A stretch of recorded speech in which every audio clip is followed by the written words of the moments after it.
Alright, hey, what's going on, guys? This is Mast, and yet again we're doing a patch notes video, which I did not actually expect to do today. I thought, I don't know anything about the mid-season patch, I thought I would go ahead and just read on through, and it started getting a little too wild, so we're actually going to do patch notes. I have spoilers on maybe most of it, I don't know how far I got. But yeah, I figured it was warranted, and we should actually talk about this a little bit, because Hi-Rez is doing some shit that I have wanted to see for literally years, which is really cool. I don't know if it will be balanced. I don't care if it will be balanced, because it's basically going to be fun, and I think it's really, really cool. So we're skipping the skins and the SMITE night stuff and this stuff, and yeah, like anything gameplay related, I will mostly be trying to take a look at. Other than that, I don't particularly care. I actually didn't read this stuff, so I probably should read this stuff. I didn't see increased the brawling duration or whatever, like the duration before brawling is applied, which is cool, because it was absurdly short before, so that's good. From 3 to 5, which is pretty big. Little baby XP boost, it looks like. Lowest level shared XP bonus, very, very little. It'll be a tiny bit noticeable, but very, very little. Basically, sharing's a tiny bit better now. A little bit of a boost to mid harpies in terms of XP, that's it. And then we get to glyphs, and glyphs is where it starts to get interesting. Jotun's Vigor is going to stay the same. These are Jotun's Wrath glyphs. Jotun's Cunning is a new one, so this is replacing Jotun's Ferocity. And by the way, I am 99% sure this is Jotun's Ferocity in terms of like the item art. Hi-Rez, come on. Actually, I can, whatever, I won't bother pulling it up. I can pull it up real quick. It's not worth. I'm 90% sure. Considering I never buy Jotun's Ferocity and I buy Jotun's Vigor, it looks off, but I could be wrong. Every time you damage an enemy god with an ability, you gain a stack of wit. It 2 stacks your next non-ultimate ability that damages an enemy god. It gets 25% of its cooldown instantly refunded. Yeah, so little CDR boost, basically, something that's going to be complementary with Bumbas, or if you're cheesing real hard with Malicious Deathbringer. I can't really tell if it's going to be that nutty. I think for a glyph, it should be fine. Glyphs in general don't tend to be that great. They just tend to be okay. Normally, they're not really worth upgrading early game. They're more worth upgrading late game, or just when you happen to have enough money so you get a temporary power spike. Doesn't seem crazy, honestly. Like, it seems like it's okay. If you have decently long cooldowns especially, you'll notice it more.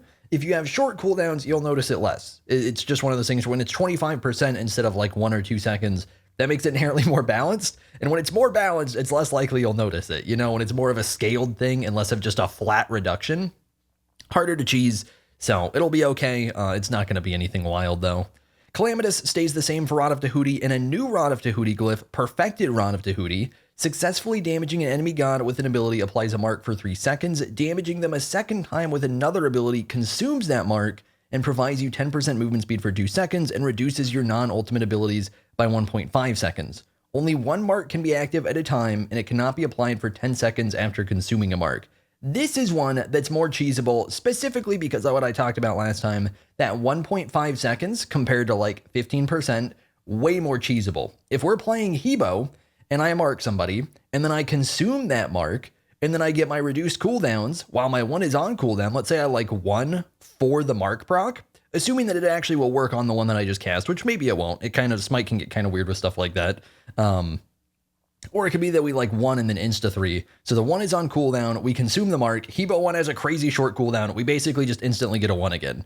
And obviously you can't spam this because of the 10 second like passive cooldown or whatever. But this is something that's way more cheesable. So on the cheese tier list, this is getting more so up here rather than down here with Jotun's Cunning. So maybe cool for the most part. I think this is just going to basically be a good glyph. I feel like compared to Jotun's Cunning, it's basically just better. It's very, very similar. But this is something where a lot of the time, if you're hitting a god, you're going to be continuing to hit the god. So especially on characters where this makes any sense, like for example, a great example is like Zhang. Zhang inherently like 1s, which is kind of like a mark, and then tries to 2 or 3. You're gonna instantly be getting this proc and stuff like that. There are a lot of mages that'll use this really well. So this one should be a lot better, I think, and make a lot of sense, and could be worth upgrading early game just because it feels pretty valuable. Like you're pretty constantly getting this proc, right? This is pretty cool. So Bancroft's talent is getting glyphs now. Nimble Bancroft's talent, so Nimble Rod got moved over, and then a new glyph yet again. It really seems like generally they're trying to just kind of move stuff over to where they should be, which is good, and then they're adding in a glyph as well, because there are a few different glyphs that just don't really make sense on the items they were on.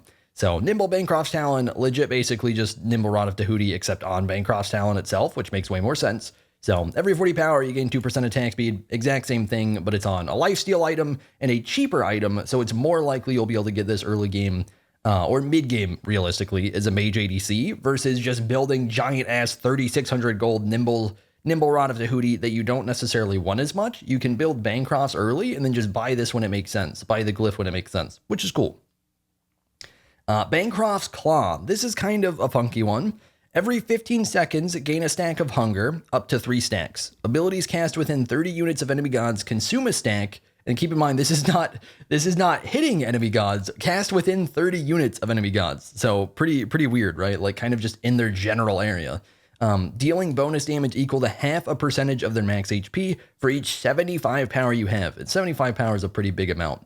Each god damaged by hunger provides you with a shield of 1% of your max HP for each 75 power you have. This cannot exceed 35% of your max HP. So very weird ability. I feel like it's kind of hard to process how it's actually going to work because it's very, very funky. Basically, you're going to be getting, as you get into the late game, pretty big boost to damage when this procs. Pretty big shield when it procs. Kind of like a Raven passive, where it's going to be a nice little booster. Sort of a funky item. I have a lot of trouble processing how it's actually going to work in practice. I think it'll probably be good late game. I think it's going to absolutely suck up until late game. It's going to do very, very little. Because for example, if we have 300 power, this is 2% total. This is 4% total. Not that much. Like it's a little boost. It's okay, but that's already at 300 power, which especially if this is also an item that you're building and not a crazy high damage build. Normally you're not going Bancroft on the crazy high damage builds. You're probably going to be like 4 items in by the time you're even getting to 300 power. So I think it's potentially capable of doing some cool stuff, but it's probably not going to be a crazy item just because it's so scaling reliant. It's going to take a while for it to really come online. And it's kind of funky too. Bancroft doesn't get bought too much right now. It's pretty off meta. So Ferocious Executioner, new Jotun's Ferocity, it moved to Executioner, which I have been waiting for since it came out because it made no sense on Jotun's at all whatsoever. Yeah, inheriting Jotun's Ferocity, literally just Jotun's Ferocity passive. Your next basic attack marks an enemy god, blah, blah, blah. They do bonus damage, or you do bonus damage as you keep hitting the same god, stacks up to 10 times. Literally the same passive. Effect can only occur once every 30 seconds. When it first came out as Jotun's Ferocity, it was like a minute, right? So this hasn't gotten bought too much just because it sucks on Jotun's, but it will probably get bought quite a bit now, especially in the late game, if Xe is getting bought in general, because it's a really good boost for Xe, but like it's Xe, which doesn't get bought that much. So we'll have to see on that one. Heavy Executioner is probably the start of the more interesting things to come in this patch. Yeah, I have trouble wrapping my head around this, and this is something that I'll have to go back. The same thing I did in the last patch notes, I'll have to go back and look at the Hi-Rez patch notes and try and catch what I can for stuff like that and see if they'll showcase it. I think I'm going to read it properly, but basically it's saying basic attacks against an enemy reduce your target's physical protection by 17.5% for 3 seconds, which is a ton, and naturally I am assuming that this stacks on top of Executioner's passive, which if I remember right is 7% up to 4 stacks right now for 28%. So that would mean you're capable of reducing their protections by 63%, I'm pretty sure, if I'm doing the math right. Which I think Xe is also 3 seconds, right? So I think you're capable of reducing their protections by 63% just by buying this item, where 2 stacks from this will do 35 and 4 stacks of Xe will do the 28%. However, being absurdly OP, if they just did this, attack speed is now capped at 1.75. So it's a funky item. Xe's whole thing is if you're building a ton of attack speed, if you're autoing very often, you can take advantage of prot shred so that those autos that you're constantly spamming out can reduce prot, and so your team will hit harder and you will hit harder, and it's a unique pen item specifically built around attack speed builds. And now this is a glyph on top of Xe that is like, okay, but you can't build that much though. So it's good enough that it might actually be disgusting in the right situations, but it's also going to like specifically nerf the normal build that you'd go into it with. So I have no clue what we're going to see. I know we will be bringing back On Her support for this, probably, because that's exactly what we were trying to do with On Her support. Just casually reduce like all their prots ever. Stack a Void Shield on top. They no longer get physical protection. That'd be pretty cool. So yeah, we'll have to see with this one. It's definitely a pretty ridiculous item. It's definitely switching stuff up a bit. And it is worth noting they put this note in, which is good. Silver Branch does not get extra abused by it. You can't just be like Silver Branch and then instantly get a ton of power for overcapping. It's still the same Silver Branch as 2.5. So you do not want to go Silver Branch in terms of abusing attack speed with this or anything like that, because it's not going to be doing much. But really interesting item. We'll have to see if it actually gets used much. Magi's Cloak, new glyphs for Magi's Blessing. We'll have to see if they get used much. I think this one's very cool. Magi's Shelter, whenever your passive is consumed, the nearest allied god within 25 units gains protection from a single hard crowd control effect for 5 seconds. If this passive is consumed before time runs out, they gain 1 second of crowd control immunity. So basically, it's like you're getting Warrior's Axe, but with Magi's. And it's not a full starter item upgrade. So kind of an interesting effect from a support perspective. That's not my perspective, so I don't care that much, but maybe some of you support mains will kind of like that a little bit. Given supports normally don't build this, so it's kind of a weird item. I'm not really sure. Like, it's a support style item that normally Magi's gets bought on like aggressive assassin builds where you're like playing Erlang or somebody who really needs to get in there and keep doing things for a while and you're expecting to be CC'd off. Then if other people are in there with you doing that, then they get CC immunity potentially. So that can be good, but it's kind of a weird item. Magi's Revenge, the first enemy god to hit you with hard crowd control while you are protected, it becomes marked for revenge for 5 seconds. Gods marked for revenge cause enemy gods within 40 units to move 20% faster towards them and take 10% increased damage. So basically, if you pop the bubble, fuck you, you're going to get run at by this squad. Is basically what this says. And it might not actually go this way. And generally speaking, the people that are popping the bubble are either going to be little one-off situations where you can't really run them down. They're just kind of like, oop, yoink, and then they dip.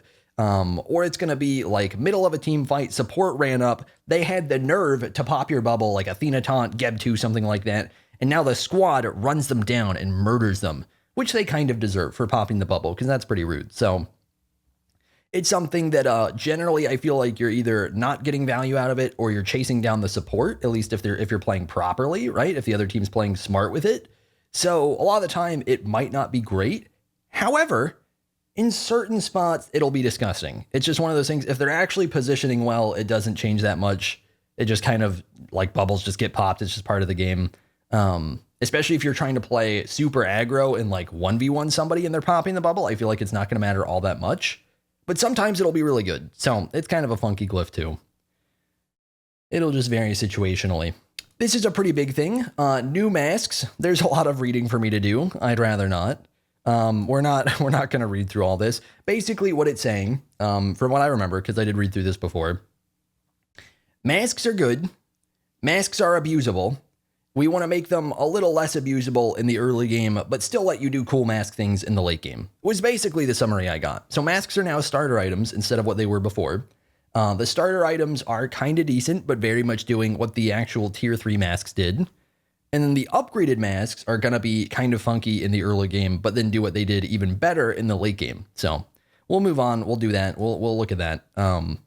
Stats, 125 health, 100 mana on Lono's mask starter. And then we're basically getting the Lono's passive, but kind of like brought down a little bit. So decreased damage dealt by 6% plus 0.25% per your god level, which means 11% at level 20. And then decreased damage taken by the same amount, which means 11% at level 20. So goes from 6 to, 6.25 to 11% damage dealt reduction and damage taken reduction.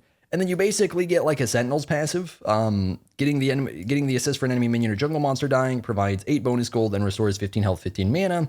And keep in mind, this is only purchasable just like it was before on mages, assassins, and hunters. Because if you're excited, you're like, oh my god, a new top tier Guardian item? No, you don't get to buy it on Guardian still. And then just like the other one, if you're not within range of an allied god, you don't get the perk. So you can't do some dumb solo lane cheese where you buy this and then you intentionally let minions go under tower so that you could get the assists on the minions. You don't do that. It also can be upgraded really early at level 15. So very, very early in the game. You probably won't want to because of what you'll see here, but you can. Yeah, Lono's upgrade, the full mask. Similar stats to before. I think it used to have 20% CCR. But 300 L, 200 mana, 10% CCR. And then new passive, you gain 5 stacks of cowardice. Each stack reduces your damage dealt and healing output by 10%. So that sounds garbage, right? You do 50% less damage, you have 50% less healing. Pretty bad. For each 60 protections from items, which is a lot, remove a stack of cowardice. So normally that'll be like per defense item, remove a stack of cowardice, right? Something about there. When you remove a stack of cowardice, gain a stack of bravery. For each stack of bravery, gain 3% damage mitigation and provide 7 physical and magical protection to all allied gods within 55 units. So basically the way Lonos should work, and this kind of applies similarly to Fighter's Mask, we'll get to that too, or Rangda's Mask. Early game, you don't really want to upgrade it. You get punished absurdly hard. Like early game, mid game, you really don't want to get this thing bought. You are going to suck. You're going to just do no damage at all, and that's going to feel terrible. However, as you get your build online and you start getting these stacks of bravery and removing these stacks of cowardice, you're going to get a ton of damage mitigation. You're going to stop doing less damage, and you get this little aura boost, kind of like a stronger Gauntlet of Thebes, or I guess literally similar to like what's it called, man? Sentinel's upgrade, Sentinel's gift, blessing. I don't know, man. Sentinel's upgrade. So you're going to get nice Prot Aura, you're going to get a bunch of damage mitigation, but that's if you're super full build, and because it's a starter item, you're normally either going to just have this starter item for a very long time and not upgrade it, or you are not going to buy a starter item and you are going to buy a full Lonos Mask in the late game. And it should just be one or the other, because if you're upgrading this early game, you're going to get really, really punished. If you build specifically for protections and you build no damage items and you get 5 items online, maybe around the 4th item, maybe. That's if you're building really high prod items. Are you finally getting the last stack of cowardice gone? So it's going to take a while, right? But obviously, if you do get every single stack of cowardice gone, then you literally do same damage, same healing, you get 15% mitigation, and you have a really strong aura. So it's capable of doing a lot of stuff. It just takes a long time to do it. So these are very much going to be late game items now. But if you want to choose early game, then you can still just take advantage of the starter item early game, which still has similar to the original passives. All right, Fighter's Mask starter item, only purchasable by warriors and guardians. You get 10 power, which kind of blows, not gonna lie, kind of blows. 15 magic power, 10 HP 5, 10% CDR. These do help, especially for the physicals, balance out for the lack of power. Magicals, it doesn't matter as much, but physicals not getting 15 power compared to other starters, kind of a big deal. However, 10% cooldown, 10 HP 5 is nice, mostly the cooldown. And then similar to Lonos, we're getting increased damage dealt by 6 plus 0.25 per level, and then increased damage taken by the same amount. So yet again, we're getting 6.25% increased damage dealt and taken at level 1, which is obviously like the opposite. It's the inverse of what we had with Lonos. And then at level 20, we're getting 11%. Right, wait, is that math? That's not math, is it? That is math, okay. Threw myself off for a second. We also get 2 MP5 per 10% of missing mana, and your abilities deal plus 10 bonus ability true damage to minions, which basically just means they yoinked Sands of Time really hard. I don't even know why. I feel like it was really random. I honestly, it could somehow be like a bizarre typo. I'm assuming it's not, but yeah, they just kind of yoinked Sands of Time for some reason for part of this, including the CDR, I feel like. All right, Rangda's Mask, 60 power, 80 magic power, 20 HP 5, 10% CDR. And then basically same thing we were getting with Lonos. We gain 5 stacks of weakness. Those stacks of weakness increase damage taken by 10%, which means if you build this and you have 5 stacks of weakness, you take 50% more damage and you get absolutely dumpstered all game, right? So that's not so good. And then for each 65 power or 90 magic power, which is very much worth noting, getting 5 stacks of 65 power is way harder to do than 5 stacks of 90 magic power. Most physical items are not giving you 65 power. Most magical items are giving you 90 magic power. So really big difference here. I would maybe like to see some balancing on that. Especially considering you're more likely to build this on a warrior than a guardian, I would say. I feel like it should be a little more balanced. I feel like this should be like, they either should up the magic power or they should lower the physical power by a decent amount, I think. Because like, I mean, you can pretty easily do 900 magic power late game. Imagine doing 650 physical power late game, right? If we just times these by 10, like there's a pretty big difference there, right? It's ridiculously, that's like enhanced FG, full power build. Plus you have like Protector of the Jungle boost in the jungle. Plus you have Red Pot. Plus you have Elixir. Plus you have Red Buff. Like there's a pretty big difference there. But anyways, again, when we remove a stack of weakness from getting one of these, we gain a stack of strength. And for each stack of strength, we gain plus 3% damage dealt and 2% movement speed. So eventually, if we get, what's the math on that? 325 physical power or 450 magical power, we gain 15% damage dealt. we gain 10% move speed, and you no longer take bonus damage. You no longer have the increased damage taken. So pretty big damage boost, little move speed boost. It takes a while to get this online. It's going to be kind of tough to pull this off. Although it does vary. Again, like I think for Guardians, this is way easier. If you're trying to just do like a true power build, you can definitely get this online pretty feasibly. So it'll vary a little bit in that way. One thing worth noting, because they're making these starter items, if you're trying to abuse this, this is basically off limits for the jungle. Like junglers, you need Bumbas, you need Eye of the Jungle, you need one of those, maybe mannequins if it actually fits you. It's very hard to jungle without one. It's mostly just stupid, unless you're just cheesing very, very hard. And so that means these are just off limits because you need a different starter item. And of course, just like before, you can only buy one starter item. So these aren't going to be doable. It's going to be more so like solo lane cheese. Solo lane cheese. I think that's basically it. I think it's basically just solo. So that's kind of lame in my opinion, but it is what it is. They're trying to rework things. I just feel like you're not going to see this in too many roles as an available option. So this is where the patch gets a little crazy. I haven't gone past here. Apparently there's a lot more to come. I just realized I'm like halfway down, so we'll have to see what that is. I'm not even, this is just really simple tier 1, tier 2 items. You guys can read them. I'm not going to read them off. It doesn't matter that much. Kind of looks like an auto attack item, right? A little bit. This one a little bit more of a cooldown item. You can see that it's physical power and magical power, so it works for both classes. And there's another one. And ta-da. Griffin wing earrings, 2,200 gold. Pretty cheap item. Griffin wing earrings are designed to make your basic attacks feel more like a hit scan shot. A hit scan shot. Yeah. Like this is Call of Duty or some shit. That's a little scary, right? Hitting your basic attacks more easily is a very powerful effect, but we think it's fun and unique enough to warrant adding in the item with an additional downside.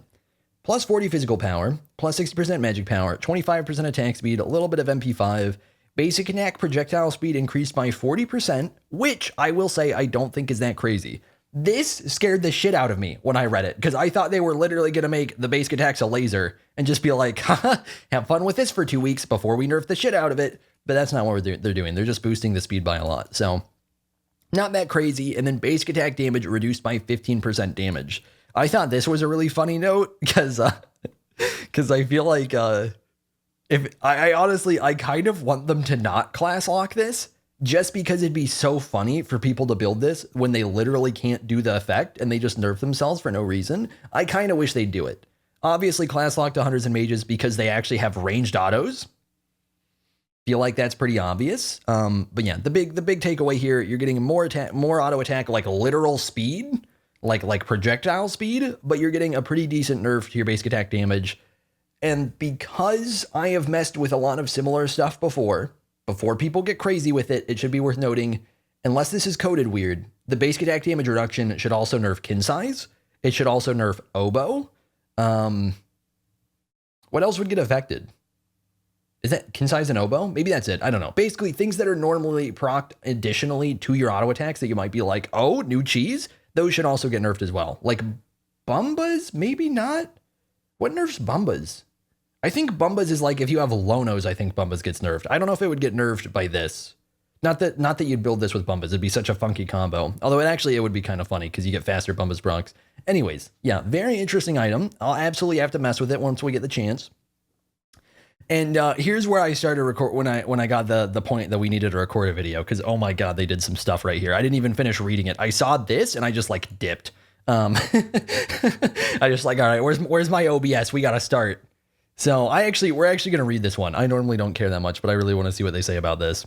Who doesn't love omnipotence? Using your abilities is a huge part of what makes the game fun, so using more abilities equals more fun, right?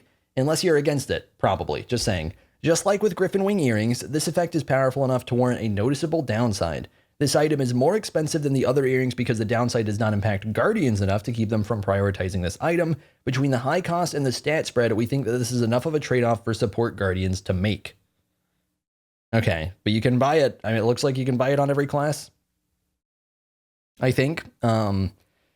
55 physical power, 80 magic power, 10% cooldown, bunch of MP5, cooldown reduction cap increased from 40% to 60%, which is a very big deal. 40% has been the cooldown cap in Smite for, I think, literally always. I could be wrong. I think it's been that since beta. I don't remember that ever changing. Obviously, stuff like Omnipotence changes it, but that's about it. Ability damage dealt decreased by 20%. Ability healing decreased by 20%. So, what I am getting from this is Bumba's hammer. Surely they are not going to nerf Bumba's hammer in this patch notes. They're like, Bumba's hammer was not OP enough. We need more Bumba's cheese. Boys, get on it. And so we can now get on the Bumba's cheese. That's what I'm getting from this. Surely they don't nerf Bumbas later on in these patch notes, and we just get higher cooldown cap to cheese it even harder. But realistically, if we just ignore Bumbas, if we ignore Malicious, if we ignore all the other items that can also reduce cooldown, I think this is a really interesting item. I am scared by the fact that because it reduces damage and healing, that this is more of a support item, more of a CC item, and that's going to make them obnoxious. However, support sucks right now, so I don't really care that much. We've already been seeing in SPL very much a trend towards building cooldown on support, because if you build tanky, it doesn't matter that much. So you might as well try and build some defense, and then just build cooldown and just try and get as much CC off in fights as you possibly can. And this is something where if you have the money for it, 2,700 gold's quite a bit, but if you have the money for it, you can add this on top. And keep in mind, you're not just getting the cooldown cap, right? It's just giving you the ability to reach that cooldown cap. You get 10% cooldown, you still need to build the other 50%. So this is very much a later game item. You don't just build this and then all of a sudden you're OP. Like, you're going to be 3 or 4 items in. Even if you're trying to abuse it, you're going to be 3 or 4 items in before you get this done. And so very much CC focused. You could build this on somebody that's less CC focused, potentially, but normally that's where it's going to stand out because you're reducing your damage, right? So normally CC may be movement, but probably not movement, and just getting more abilities off more often. This one, we're getting to the first items that I haven't actually seen before. I'm kind of scared of what they're going to be based on the last two, because these were kind of wild. I'm going to assume they kind of bring it down a little bit, but we'll have to see. New type of gameplay loop. Okay, maybe they're not going to bring it down a little bit. Anyways, Manticore's spikes bring a new type of gameplay loop to itemization in Smite. Hitting an enemy with hard CC will drop a buff that you or an ally can pick up. Okay. This is an item that will make you take an extra step or two depending on how far away the target was. Good one, Hi-Rez, good one. In order to get the full benefit, but you are rewarded nicely for jumping through the extra hoop. You get a bunch of HP, you get a bunch of HP 5, MP 5, you get 20% CCR. This is absolute tank item in terms of stats. When you hit an enemy god with hard crowd control, they drop a spike on the ground. When you or an ally pick up that spike, so kind of like Don's passive or something you leave behind, they gain a buff that causes their next ability to deal bonus damage equal to 3% of their max HP. This effect is doubled if you're the one that picks up the spike. Spikes last 7 seconds. This looks like it sucks. This looks like it absolutely sucks, man. I don't get this. Picking up another spike when you have the buff refreshes duration.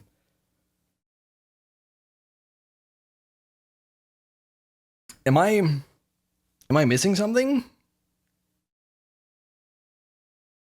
Okay. I guess the only thing I am missing is, as far as I can see, you can just spam spikes if you have enough hard crowd control.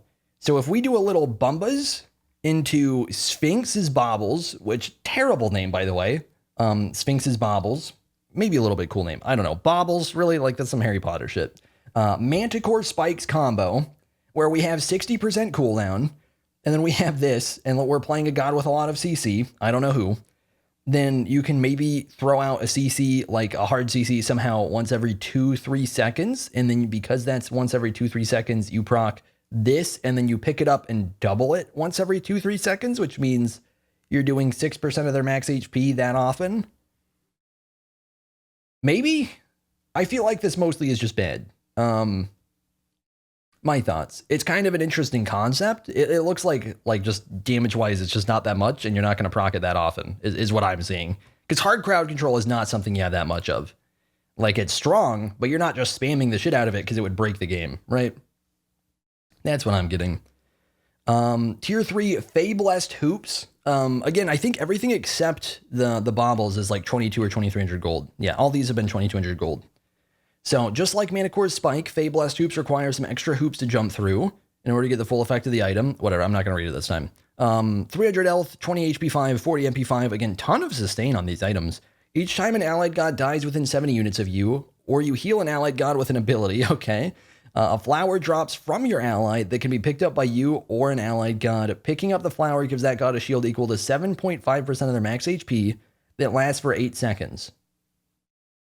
Does not stack. New shield refreshes duration. Flowers last 7 seconds on the ground. Each time you heal an allied god with an ability. Okay. This one's a little more abusable, I feel like. This one is going to be more like you're doing a little Bumba's Aphrodite cheese or something like that. Maybe I should stop thinking about cheese for all these. I feel like all these are funky enough items that basically where you're going to see them actually like get use is with like a cheese build. I feel like maybe I'm tripping on that. Yeah, if you are spamming heals, if you're managing to get heals off, like maybe Hell's a good example. If you're managing to get a heal off like once every 2 seconds, which is pretty crazy. You're probably not getting it once every 2 seconds. Then potentially you're giving them a shield for 7.5% of their max HP every 2 seconds. But they do have to go pick it up. So this one I could see being better. And just generally in a normal build getting more value, I think. Because it's something that like, it's going to be dropped like where they are. They don't have to go that far for it. They just have to make the effort to grab it. And then with that, they can just kind of boost themselves a little bit. So maybe better. That said, these stats are terrible. You're not getting cooldown, which you're normally going to want for anything healing focused like this, or generally support focused. You're also not getting prots, so these stats are pretty bad. And I feel like the passive's normally not good enough that you'll really want it. But maybe there'll be some crazy shit I'm not thinking of. I'm also assuming anytime you heal an allied god applies to once per ability, and not like you somehow drop 6 of these per Aphrodite heal, right? I'm going to assume that. Anyways, we'll have to see on that. Item balance. Brawler's Beat Stick. This is good. This is good. Decreased anti-heal debuff duration from 6 to 5 seconds. So what they did earlier, what we looked at in the beginning of the patch. Hang on, let me drink something. What we looked at earlier in the patch is they made the brawling debuff apply after 5 seconds. This is the same thing. So if you get hit by somebody, like if you get hit by an ability and that ability has brawlers or divine, by the time the anti-heal is over, you are out of combat and you get the anti-heal debuff out of combat. Is basically how it works. That'll change a little bit for, actually I guess it's still the same thing. I was going to say different for dot abilities, but it's still going to be the same thing effectively. So basically you're not stacking anti-heal with out of combat anti-heal. You're not getting those funky little periods of, oh, I get super boned and I'm like 80% anti-healed even though I shouldn't be. Now it's just going to stay 40% and it's just going to make anti-heal effectively apply the brawling or the not brawling, the out of combat anti-heal debuff on its own kind of. And you're just going to have that anti-heal just stretch and it'll just be consistent, which will be good. And we're getting the same thing on Toxic Blade too. Oh no, not like this, Hi-Rez. I've loved it for too long. Wait, did they do my change? Oh my God, I will nut if they do my change. Oh, they did it, didn't they? Wait, did they just buff the shit out? Wait, what?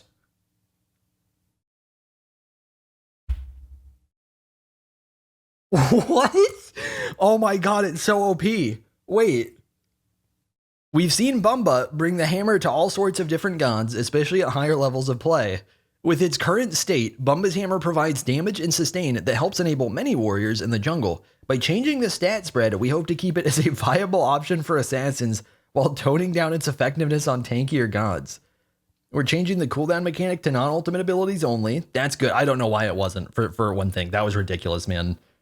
It was so dumb that you could reset your ult cooldowns, as this was a common player frustration point. This looks insane. This looks so disgusting. So yeah, old Bumba stats. You guys should probably, if you guys are watching a patch notes video, you probably know what these basically were. So we're not going to read them. You can read them if you want. New stats: 50 power, 70 magic power, 150 health, 10% CDR. After casting an ability, your next basic attack deals an 80 additional true damage, same as before. After hitting a basic attack empowered by Bumba's hammer, your active non-ultimate cooldowns are reduced by 1 second, so same as before, but it no longer applies to your ult, and you are healed for 120 health. So before, in order to heal 120 health, you needed 2400 max HP. Normally, a full damage assassin build is going to get you somewhere between, I guess with Bumba's it would be higher. I guess normally with Bumba's hammer, it would get you to like 2200. And that's assuming, wait, was it more than that? I feel like with this, it'll be, I'm trying to think what normal assassin HP pool is before Bumba's. I'm assuming normally like you're getting with this like 2150, I think. So you're gaining a little bit of healing compared to before. The big thing was if you built a tanky build, if you had a crazy high defense build, well, high health build, and you're getting to like 3600 HP, naturally that's going to be on somebody like maybe a tanky Baron build, or maybe, what's a good example? I don't know, a bunch of the Bumba's abusers, man. You know, those guys that you're building tankier, building prot, building health, and then just abusing Bumba's late game. Those you're getting potentially like 3600 HP and then 5% of that, which is 180, which is a 50% boost over this. However, this also just sort of has a better stat pool for the most part. So while they're trying to rebalance it, and they sort of are, this to me makes Bumbas look really OP. And don't get me wrong, I love Bumbas, but I already thought it was OP. And now I think it's like insane. It's like God tier. I already thought it was God tier. What do you call over God tier? Because Titan tier is like one mythology. Galaxy tier? Universe tier? Black hole? I don't know. It's absolutely insane right now, I think, for anybody that's actually building damage and trying to abuse Bumbas. Now, it's worth keeping in mind, a lot of people, I've seen a lot of fascination with Bumbas lately. I have no clue why. This shit has been out since Season 8 and been done basically the same thing. I saw a post on the SMITE Reddit the other day about SMITE YouTubers now finding out about Bumbas, and I don't know who it's talking about because I feel like everybody has known about Bumbas since Season 8. Like, I don't know who it's referring to. I could be missing something. Like, I know it's not me because I haven't been doing specific Bumbas shit lately because I've already done it all. Like, who doesn't know about it by now? Anyways. Yeah, naturally, this is going to be potentially a little bit worse for tanks. It's going to be ridiculously better for assassins and actual damage dealers because you're getting 50 power and doing otherwise the same amount of damage. The cooldown reduction is not a big deal. Bumbas gave you a lot of cooldown to begin with. Normally, the characters that you wanted to build Bumbas on, you already wanted cooldown on early game. And so potentially it'll be harder to find now. But normally you can build in that cooldown through other items anyways, and it's not a big deal. Like, it was really easy to overcap cooldown on Bumbas and get like 50 or 60% just because you get either max or almost max cooldown early game and then buy Bumbas and it overcaps. So that's not a big nerf. 150 health for a stupid amount of power, not a big nerf. Yeah, and this healing thing, like potentially for the tanks, that is a decent dent in their healing. But a lot of what Bumbas does is it reduces cooldowns for these tanky gods, which means they can spam CC and they can spam more damage. So I feel like that's not a big deal for a trade-off, and it's kind of crazy how much it's going to make assassins stronger and damage dealers stronger. But it is worth keeping in mind, even with this boost, Bumba's Hammer is an item that's specific to very specific gods. It's strong enough that a lot of gods can build it, but it's mostly certain gods will be good with it, certain gods do very little with it. Like a Mercury with Bumbas is practically pointless. It doesn't do that much. You don't really need a CDR change.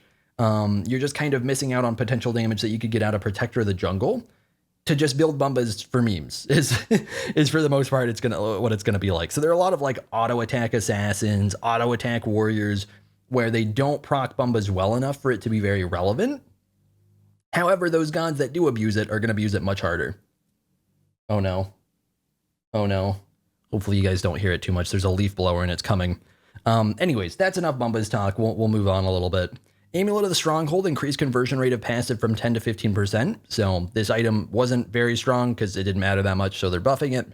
Amulet of Silence, similar thing, reduced internal cooldown of silence from 45 to 30. Again, not very relevant item. Oh, this is interesting. This makes more sense for the Lonos stuff earlier, the mask changes. So support starters can now be upgraded at level 15. That's a pretty big shift. Sentinel's Gift gets 1 more bonus gold per trigger. Added 6 gold per 5 seconds to Sentinel's Embrace. Okay, that's fine. That's a late game item. I was like, I thought we were going to get a Benevolence round 2 for a second, where like people just build this because you get crazy gold per 5. If you're getting a late game, that's fine. That makes a lot of sense because supports have been struggling really hard to get money lately in Smite. Oh, huge! Relic Dagger buff. Increased Relic cooldown reduction from 30 to 40 seconds. That's pretty cool. I really liked Relic Dagger and it fell off really hard when they nerfed it. Tyrannical buff probably doesn't matter. Increased minion buff from 20% of health and attack speed to 25%. Very minor. Really just, you don't really build Tyrannical for this for the most part. Not a big deal. Mail of Renewal increased physical prot from 20 to 30, magic prot from 20 to 30, so little Mail of Renewal buff, probably still not important. Huge! Oh my god, Sledges gives so much CCR now. So, yeah, if you're against a lot of crowd control, and you're a warrior who wants to build some damage, you can build Sledge. You get 30% CCR off that, that's a lot. Oh, this is kind of interesting. Shield of Regrowth now grants some damage for the duration that you're getting the bonus movement speed. 15 power, 30 magic power. So not a lot. A little bit noticeable. I don't know. Shield of Regrowth is a funky item right now, where it's mostly just not good. But if it is good, it's normally because of the movement speed. And then if it's good because of the movement speed, it's kind of cringy because you're getting into the whole Bumba's Mask territory that we used to be in, where it's like, you're just so fast that you can't be stopped. So... yeah, it's, I honestly think it's a point in Smite. I think regrowth should just be removed from the game, because even though it's fun, if it's remotely good, it sucks. It's so annoying to deal with. So they might just want to like remove it and try and do something else with it. That's my thoughts. Pythags removed penetration, added cooldown to make up for it, increased the health by 50. That makes sense, because Pen didn't make a whole lot of sense on Pythags. It's more of a support type item, so cooldown makes more sense compared to Pen. Oh. No! Oh, was this going to break the game a little bit? Or they think it kind of overcaps? Yeah, okay. Mirrodin gets reworked. Man, Mirrodin was cool, though. When your ultimate ability is finished casting, you gain Mirrodin's Rage, which provide anything that's called Rage I like. All right, I'm just saying. Which provides 25% increased damage dealt. Holy shit. Decaying to 2.5% increased damage dealt over 8 seconds. Wait, that's so OP, though. Who can you use this on that's really dumb? Instantly coming to mind, Zhang feels pretty good. God, I don't know. Why can't I think of mages that this is very good on? It's actually kind of hard for me. I feel like so many of the mages that would get a lot of value out of Mirrodin don't necessarily get it the same way out of this, but I feel like that's not true. I don't know. I guess it really doesn't matter that much. You just do a bunch of bonus damage after you ult. For a lot of mages, that should be pretty good, and it lasts a while. So that's interesting. I think that's actually, Mirrodin's going to stay really strong because of that, I think. In some ways, it might even be stronger. It's going to be kind of situational, because it depends on how you used Mirrodin on your character before. But if you're somebody that just ults and then you do damage, that's going to be really strong. If you do damage and then ult, it's going to suck because you're waiting on your cooldowns and you no longer have any sort of CDR boost. Actually, I guess you didn't really before, did you? I don't know. I guess it's going to be similar to Mirrodin and just apply in a different way. I guess it's just going to be kind of different. You might even cast a similar way too, where you're trying to ult first. Yeah, I don't know. Kind of an interesting change. Celestial Legion Helm added 4% crit reduction damage per stack. I'm assuming they mean exactly the same as Spectral. So like 20% reduction max of crit bonus damage. It's coming, boys. I'm trying. I am trying. You're gonna hear a little bit of stupid leaf blower shit, because it is what it is. Bracer of Illumination buff duration increased from 8 to 12k. Don't really care about that relic, not gonna lie. Increased miasma damage from 2 to 4%. I feel like nobody buys this ever. I don't even remember exactly what it does, so I don't care, even though they doubled its damage. Increased knockback strength. Oh, baby. Cloak of the Avatar cheese. Do we actually get to see it? I have bought this like 3 times for cheese purposes, and that's been it, because it's mostly bad. Yeah, it's kind of a fun item. It's mostly just because Med is bad. Med got nerfed hard early this season, so this just isn't a very relevant relic because Med isn't. The knockback's actually a little bit cool, so that's a little bit of a buff. I think just because Med's bad, people won't buy it at any high level just because it's really bad, but the knockback actually should be pretty decent. Change passive from 7% current health as magic damage to 5% current health as true damage, so that's pretty strong for chaotic beads, makes it more reliable. Decreased health threshold for Tremble to occur from 30% max HP to 15% max HP, so this is way easier to proc, which is good. Sundering Blast, fixed bug where incorrect, I don't care. Increased target's damage taken from 5% to 7.5%, probably still not that relevant. I feel like Sunder is just not a very useful relic to build right now in its current state. I think it just needs to do more to begin with. It needs to do more damage or proc faster, something like that. Increased radius of passive from 55 units to 70 units on Thorns of Overgrowth. Okay. Don't remember what that is, but okay. just a like quality of life change, I guess. Kind of a, what is this icon for? Why does it look so sick and I've never seen it in my life? Did they just make this? Did they just officially make this? I don't know what it's from. All right, so we're talking about DR. I'm scared. I'm very scared. All right. Oh, they literally say, I can read. Wow. DR stacks will now be a visible icon on the buff bar. Max stack count increased from 2 to 4. Stacks of DR last for 15 seconds. God damn it, Hi-Rez, make it shorter, man. It's so dumb. Do you realize... You guys know how much of a difference there is in like actual in-game time when you're getting hit by something 15 seconds apart? Do you know how long that is in-game time? It's crazy. DR should legit last like 8 seconds. It should legit be like half of what it is. It has been 15 for I think ever. I don't remember for sure. It's absolutely crazy. I know they're about to say some stuff is different than it used to be, but like I'm just saying the way it is right now before this patch goes live, it is, they recently made it stronger so that you get 40% reduced crowd control time for the first CC you take, and the next one makes it 80%. And that basically means that if you have been hit by a CC within the last 15 seconds, you do almost nothing in terms of your next CC. You have to just wait it out, and it's so strong. It's such a massive nerf. Like, Emir Freeze goes from 2.25 down to like 1.2, 1.3 for the first stack, and then all the way down to like 0.7 for the second stack. So like crazy nerf to the amount of CC that you get. And the 15-second duration is a big part of it. Like a lot of the time you're stacking CC very slowly over time, where it's like, get hit by CC, okay, get out, fight a little bit. Another guy comes in, get hit by CC, okay, get out, fight a little bit. Another guy comes in, that guy gets fucked. That guy's CC does absolutely nothing because DR is so strong. And you'll have these decent gaps in between while they're doing this, because normally CC abilities especially have long cooldowns, and you can't stack them that hard on people. It's not that relevant. You don't have to worry about it that much. But DR lasts too long, so you can actually affect yourself by DR. You can affect other stuff that's really different with DR. It's dumb, man. If they want to rework DR, they should make this way shorter. Like at least, at the most, it should be 10 seconds. It's crazy how long it lasts. Anyways, rant aside, moving on. CCR per stack decreased from 40% to 20%, so that this is going to be something that builds up more slowly now. It's more like if you're getting absolutely spammed by CC, you're now going to go up to 80% like you did before, but much slower. It's going to take more CCs to do it, so that's good. DR can no longer be applied to yourself or allies. How did you do this? I don't think I knew that was a...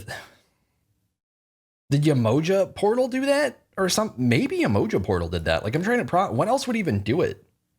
Did Naja ult technically banish yourself and stuff like that? Maybe? Actually, did banish apply DR? I don't think banish is applied DR. I don't know. I'm trying to process like what could possibly apply that. I don't think it really matters much. Blah, blah, blah. Fix some stuff. Nice. In officializing diminishing returns, we wanted to revisit our definitions of crowd control. Okay, we can skip past that. We can go to this. Hard CC is now defined as any crowd control that makes it impossible to do at least one of the following actions: auto attack, non-movement abilities, so just like abilities, so just like casting stuff, and movement inputs. So that's going to mean like root, right? Movement inputs, like you don't get a move, I'm assuming. Like I was trying to read down here and see if I see it, and I don't see it, but I think they're just not talking about that. Hard CCs apply one stack of DR, and the duration are affected by the number of DR stacks a player has, which is, you know, how it worked before. It's just more stacks now. Yeah, roots are, okay, I just missed this. Roots are now considered hard CC. Gotcha. True hard CC is a new subclassification of hard CCs. They should probably come up with a better name. I feel like hard CC implies that it's a true hard CC. Maybe should come up with a better name, just saying. Defined as hard CCs that are not affected by DR. So these are going to be the more unique CCs: banishes, grabs, knockbacks, knockups. Oh my god, dude. Okay. I'm not going to rant about this. God, what was it that started this? Runeforge? I think it was Runeforge getting bought more often by people that weren't proccing it that started this. I think it was Ajax. Somebody at Hi-Rez brought up that knockbacks and knockups have basically always been the same thing, and anything referring to getting applied by one applies to the other. And I think it's so funny that they're going through all this effort to like label CCs, and they did not put these together, man. I think that's so funny. They really need to do it. People get so confused by it. Yeah. Anyways, moving on. Polymorphs and pulls. Soft CCs are now defined as any crowd control that makes it more difficult to do a specific action. So that's going to be more mild stuff. It doesn't completely stop it. It just impedes it. So includes basic attacks, non-movement abilities, movement inputs. They don't apply and aren't affected by stacks of DR. And then these aren't affected by DR. Oh, they apply 2 stacks of DR. I don't know if I caught that. So that's actually kind of a big deal. So getting these heavier CCs applies more DR. So that's worth noting.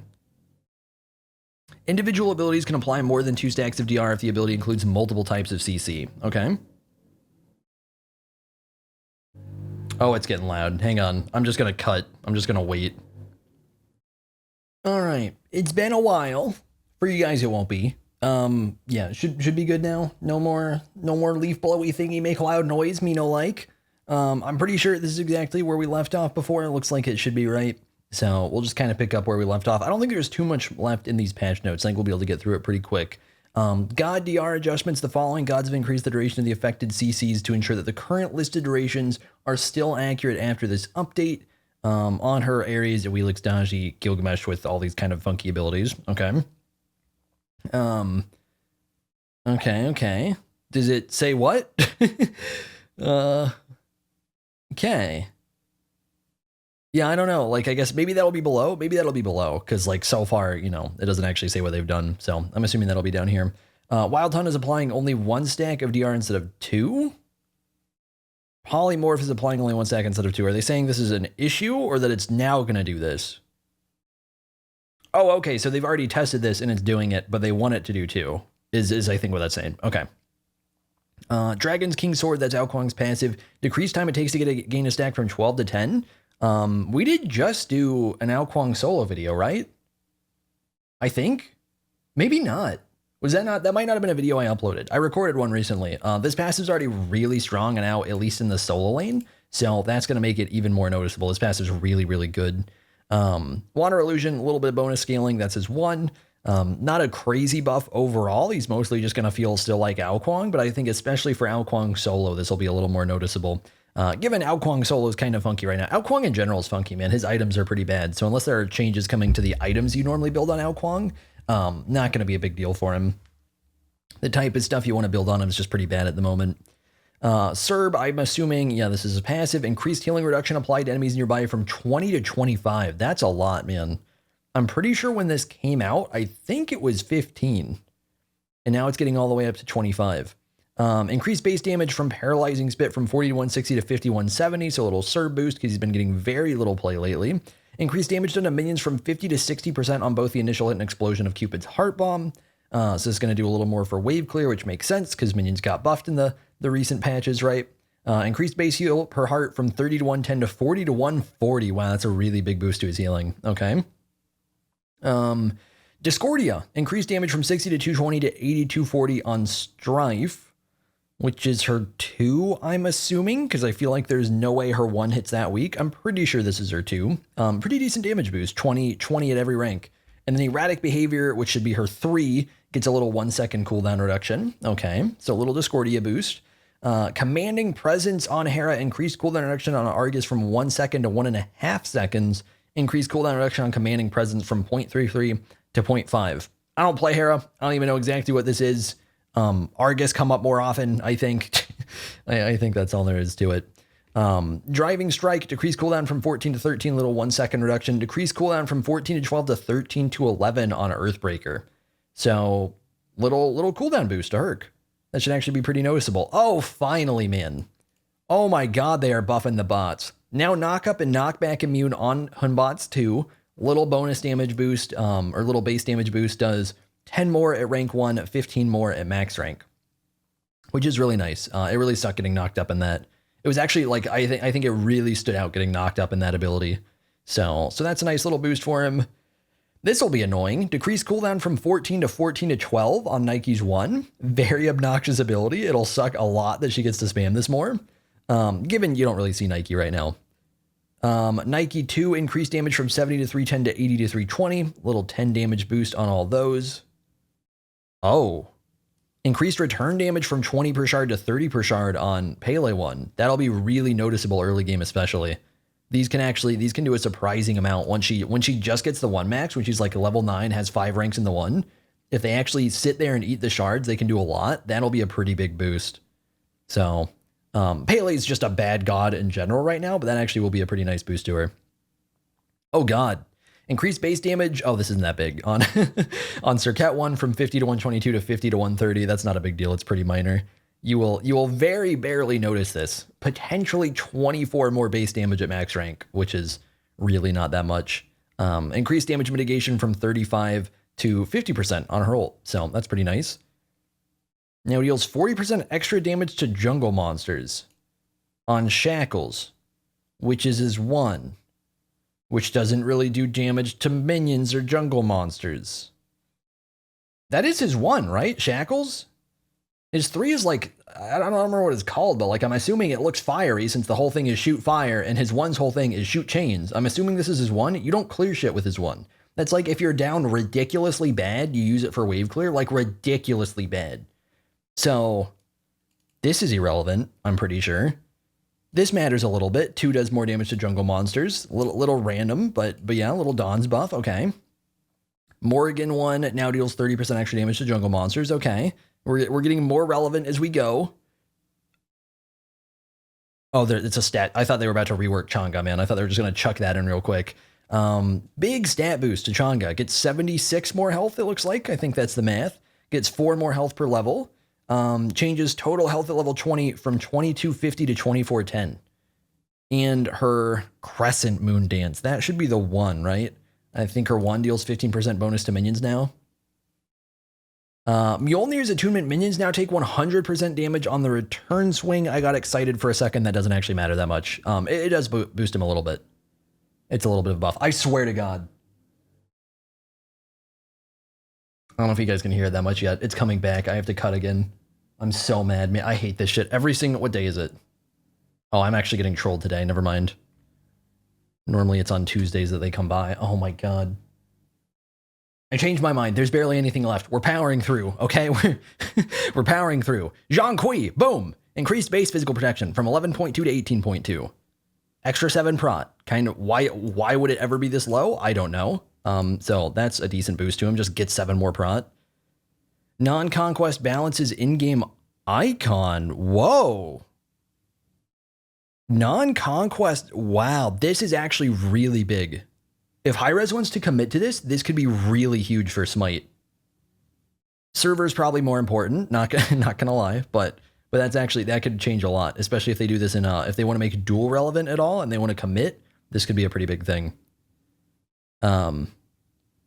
Yeah, so basically, looks like they're going to be changing things based on a per mode basis a little bit. Only Conquest, Rank Conquest, as well as any custom matches, Mow the Days on any Conquest maps will not have this balance applied. Okay. Always focused our balance around Conquest and will continue to do so, as they should, but have had to consider the play experience of our non-Conquest players when making changes. With this new system, we're able to buff and nerf characters for Conquest without needing to worry about how it affects this large portion of our player base, and we can adjust for them separately. This will be really interesting to see if this goes well, or if it causes a big lull in terms of Conquest is getting very relevant meta changes as it should, and then other modes kind of stay where they are. We'll have to see with that. Like if they do a good job of balancing it out, because that can get really messy, man. When you're trying to balance different portions of the game in different ways, it's so much more work. So naturally, I think they'll put more effort into balancing Conquest well. In other modes, they'll make simpler changes based on the mode.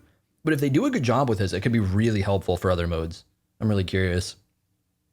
Gods will now have percentage base buffs or debuffs to all modes except Conquest.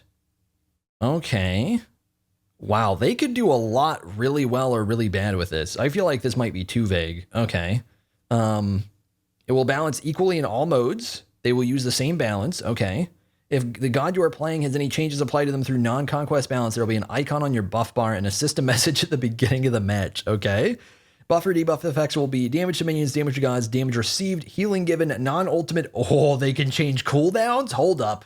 Hi-Rez, work with me. Conquest, most serious mode, give somebody 0-second cooldown in another mode. Don't tell them. Don't put it in patch notes. That could be sick. Non-ultimate ability cooldowns, ultimate ability cooldowns. Okay. Minus 5% damage to gods. Apparently Opwa is good in Non-conquest.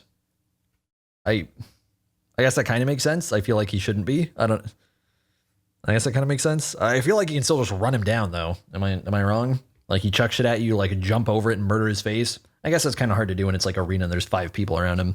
Minus 5% damage to gods, minus 10% damage to minions, plus 5% non-ult cooldowns, plus 10% ult cooldown. So basically nerf, but a little bit of a change in the way he works. I guess I really don't care about this, but we're just going to read it because there's not that much.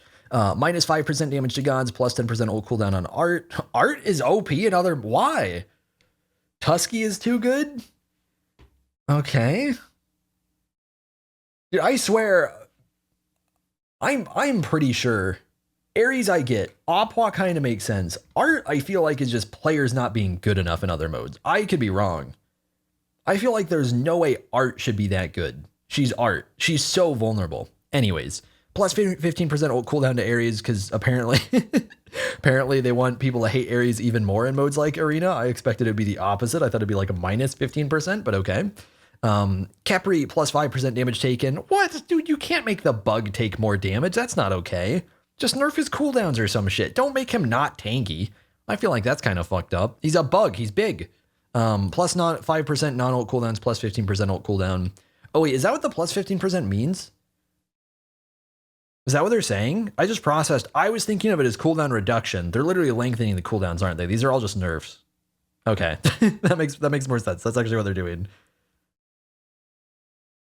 Okay, that's what they're doing. That makes way more sense. Yeah, I was just reading it as CDR. Zeus minus 10% damage to gods, plus 5% non-ult cooldowns. Ao Kuang minus 5% damage taken. Oh, we're getting a buff to the boy that gets no playtime. All these potato assassins that suck in other modes. Minus 10% non-ult cooldowns, minus 10% ult cooldown. Arachne takes less damage, shorter cooldown. Baka takes less damage, shorter cooldown. I feel like they should just up their damage, right? Why are they making them tanky? That's just kind of weird. Camazotz gets some cooldown. Janus gets to do more damage. Set, oh, that's my boy. That's my boy. Does more damage to minions, takes less damage, has shorter regular cooldowns. And then Circuit takes less damage and does more damage. Okay, and we're through the patch notes. Nice.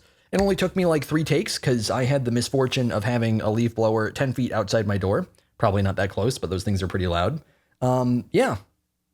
If you guys have any thoughts on the patch notes, if there's anything you need to correct, feel free to let me know. I'm planning, oh man, I have to edit that in. Oh no. I'm planning, if Hi-Rez, I'm assuming they'll showcase some of these items. Any of the items that feel like they should be showcased, which the main one that I'm even thinking of is the faster attack speed, the faster projectile speed. I'm going to go like look at the VOD and splice that in of the actual Smite patch note show.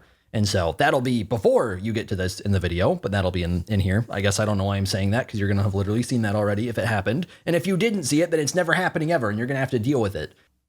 All right, so I'm editing the video right now, and I had already gone back and I like skimmed through the VOD of showing the Smite patch notes of Hi-Rez doing their patch note show. It looks like they didn't show any of the items at all whatsoever. The only one that really made a lot of sense, more so than anything, was the laser beam auto item. I don't remember what it's called now. So if you guys are wondering why there's nothing in the video and why I didn't edit that in, it's because there was literally nothing to edit in unless I just missed it. So yeah, that's that. We'll see it when the patch comes out. Yeah, if you guys have any thoughts on either something I said, if you want to correct me and be a little shit, you can do that in the comments. And if you have any thoughts on the patch notes, feel free to leave those in the comments. Yeah, other than that, general thoughts on the patch notes, I think they're cool. Hi-Rez kind of mixing things up a bit.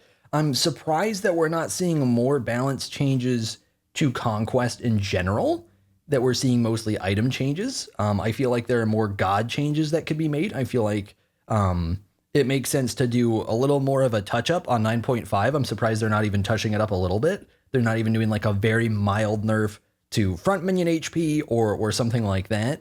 They're not doing god balance buffs to gods that got heavily dumpstered by 9.5, considering this is now been 9.6 and now been 9.7, and it's a big mid-season patch. I'm surprised there hasn't been more balance around that. That aside, I think it's a cool update. I think they're doing a lot of things that'll be fun. And I think for the most part, they should be pretty balanced, even though they're getting pretty spicy with it. I think the one thing that's scary is, it had a weird name, the Harry Potter item. I don't know. Harry Potter item might be scary because that's going to be going over the cooldown cap and seems very, very support focused. So that might be obnoxious as hell. But it'll be a late game item, so it's not as big of a deal. But yeah, anyways, thank you guys for watching. Hopefully you all enjoyed the video, and I will see you all in the next one.